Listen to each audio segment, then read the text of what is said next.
A good blender should be able to do a lot of things well, like pureeing soups and sauces, crushing ice for cocktails, and blending fresh or frozen fruit and vegetables into smoothies. Not just every now and then, but daily.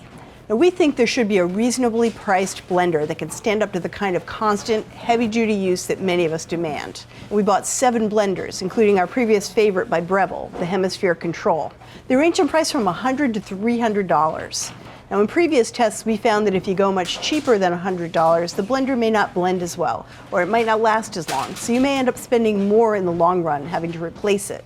We put them all through a wide range of tests. We pureed smoothies made of fresh kale, frozen pineapple and orange juice, crushing ice, emulsifying eggs and oil into homemade mayonnaise, and grinding almonds into almond butter. Almond butter is particularly tough. That test was designed to show us which machines can tackle such a thick, viscous texture without burning out. We also evaluated these blenders on how easy they were to use, including filling the jars, operating the controls, scraping down the sides, pouring out the finished food, and cleaning up.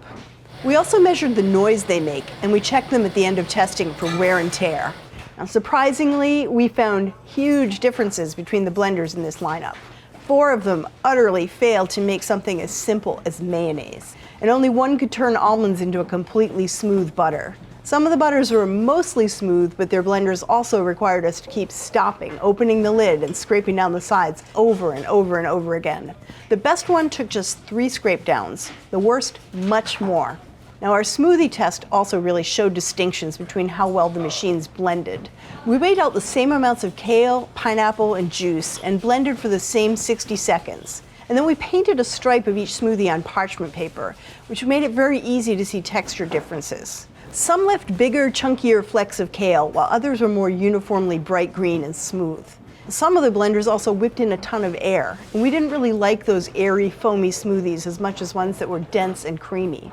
So what made the difference? First, we considered the size, shape, and alignment of the blades, but we really didn't find a clear relationship to how well the machines blended. We expected that more power and higher watts would matter, but that alone did not guarantee success. What it came down to instead was whether the blender had a wide range of speeds. If its low speed was actually slower, between 1,000 and 4,000 rotations per minute or RPM, it performed better. Ingredients could combine without tons of splattering, and slower low speeds also helped guarantee that the blender wasn't overworked, so the motor was less likely to burn out. One had a low speed of over 14,000 RPM, and that made a mess. It just blew all the mayonnaise ingredients so far out of range of the blades that it never came together into mayonnaise.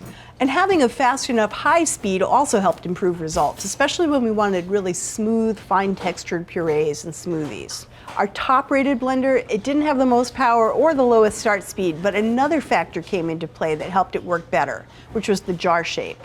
In a good blender, food spins into a vortex like a small tornado. It gets drawn down into the spinning blades, pushed back up the vortex, and then pulled back down. It gets pushed past the blades at a fast speed.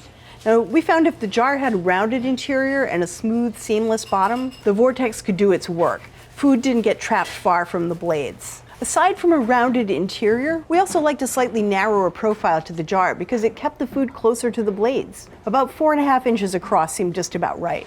If the jar is too wide, ingredients not only splatter out of reach of the blades, but you get that foamy consistency our tasters disliked. Now, in the end, our old winner was the champ again. Breville's The Hemisphere Control once again beat all the competition. It blended smoother smoothies, perfect mayonnaise, and fluffy crushed ice. It even did well in our almond butter abuse test. For $199.95, it's moderately priced for such a workhorse.